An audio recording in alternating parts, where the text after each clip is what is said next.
ನಮಸ್ತೆ ಎಲ್ರಿಗೂ. Casual wear ಅಲ್ಲಿ ವಿತ್ ಜರಿ ಬಾರ್ಡರ್ ಅಲ್ಲಿ ನೋಡ್ತಾ ಇದ್ರೆ ಸೊ ಇದು ಸೂಪರ್ ಸ್ಯಾರಿ ಅಂತಾನೆ ಹೇಳ್ಬೋದು. ತುಂಬಾನೇ ರಿಚ್ ಲುಕ್ ಅಲ್ಲಿ ಫ್ಯಾನ್ಸಿ ಐಟಮ್ ಅಲ್ಲಿ ಸಾಫ್ಟ್ ಆಗಿ ಬಂದಿದೆ. ಅಂಡ್ ಕ್ಯಾಶುಯಲ್ ವೇರ್ ಅಂದ್ರೆ ಗೊತ್ತಿರುತ್ತೆ, ಸೊ ರಿಚ್ ಅಲ್ಲಿ ಇರುತ್ತೆ ಅಂಡ್ ಬ್ಯೂಟಿ ಆಗಿರುತ್ತೆ. ಸೂಪರ್ ಆಗಿರೋ ಸ್ಯಾರಿನ ತೋರಿಸ್ತಾ ಇದ್ದೀನಿ. ಅಂಡ್ ವೇರ್ ಮಾಡಿರೋದ್ರಲ್ಲಿ ನೋಡ್ತಾ ಇರ್ಬೋದು. ಅಂಡ್ ತುಂಬಾನೇ ಲೈಟ್ ವೆಟ್ ಅಲ್ಲಿ ಇರುತ್ತೆ ಅಂಡ್ ರಿಚ್ ಲುಕ್ ಅಲ್ಲಿ ಬರುತ್ತೆ. ಅಂಡ್ ಜರಿ ಬಂದು ಗೋಲ್ಡ್ ಜರಿಯಲ್ಲಿ ಬರುತ್ತೆ. ಸೊ ಅದಕ್ಕೋಸ್ಕರ ತುಂಬಾನೇ ಚೆನ್ನಾಗಿದೆ. ಪಲ್ಲು ಕೂಡ ಹಾಗೇನೆ ಸಿಂಪಲ್ ಅಲ್ಲಿ ಬರುತ್ತೆ. ಸ್ಯಾರಿ ಬಂದು ನಾನ್ ವೇರ್ ಮಾಡಿರೋದು ಆನಿಯನ್ ಕಲರ್ ಆಗಿರುತ್ತೆ. ಅದರಲ್ಲಿ ವೈಟ್ ಕಲರ್ ಡಿಸೈನ್ ಪ್ಯಾಟರ್ನ್ ಬರುತ್ತೆ.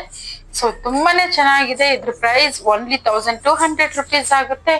ಅಂಡ್ ಇದರಲ್ಲಿ ಕಲರ್ ವೈಸ್ ತುಂಬಾನೇ ಚೆನ್ನಾಗಿದೆ ಅಂಡ್ ಕಂಫರ್ಟಬಲ್ ಇದೆ ವೇರ್ ಮಾಡೋದಿಕ್ಕೆ. ಕಲರ್ಸ್ ನೋಡೋಣ ಯಾವ್ದಿದೆ ಅಂತ. ಇದು ಬಂದು ಇನ್ನೊಂದು ಪರ್ಪಲ್ ಕಲರ್ ಇದೆ, ಪರ್ಪಲ್ ವಿತ್ ಗೋಲ್ಡ್ ಜರಿ ಬರುತ್ತೆ. ಅಂಡ್ ಇನ್ನ ಒಂದು ಬಂದು ಸ್ಕೈ ಬ್ಲೂ ಕಲರ್ ಅಲ್ಲಿ ಬರುತ್ತೆ. ಇದು ಕೂಡ ತುಂಬಾ ಚೆನ್ನಾಗಿದೆ. ನೆಕ್ಸ್ಟ್ ಇನ್ನ ಒಂದು ಬಂದು ಲೈಟ್ ಪಿಸ್ತಾ ಕಲರ್ ಅಲ್ಲಿ ಬರುತ್ತೆ. ಸೊ ತುಂಬಾನೇ ಚೆನ್ನಾಗಿದೆ. ಅಂಡ್ ಇನ್ನ ಒಂದು ಬಂದು ಲೈಟ್ ಆನಿಯನ್ ಕಲರ್ ಅಲ್ಲಿ ಬರುತ್ತೆ. ಸೊ ಎಲ್ಲಾನು ಪೇಸ್ಟಲ್ ಕಲರ್ ಅಲ್ಲೇ ಬರುತ್ತೆ. ಓನ್ಲಿ 1200 ರುಪೀಸ್ ಆಗುತ್ತೆ. ಇದು ಬಂದು ಲೈಟ್ ಪಾಚಿ ಗ್ರೀನ್ ಅಲ್ಲಿ ಬರುತ್ತೆ. ಸೊ ನಿಮ್ಗೆ ಯಾವ್ದು ಬೇಕು ಬುಕ್ ಮಾಡ್ಕೊಳ್ಳಿ. ಕೆಳಗಡೆ ನಂದು ವಾಟ್ಸ್ಆಪ್ ನಂಬರ್ ಕೊಟ್ಟಿರ್ತೀನಿ. ಸೊ ಯಾರಿಗೆ ಯಾವ್ದು ಬೇಕು ಬುಕ್ ಮಾಡ್ಕೊಳ್ಳಿ. Thank you.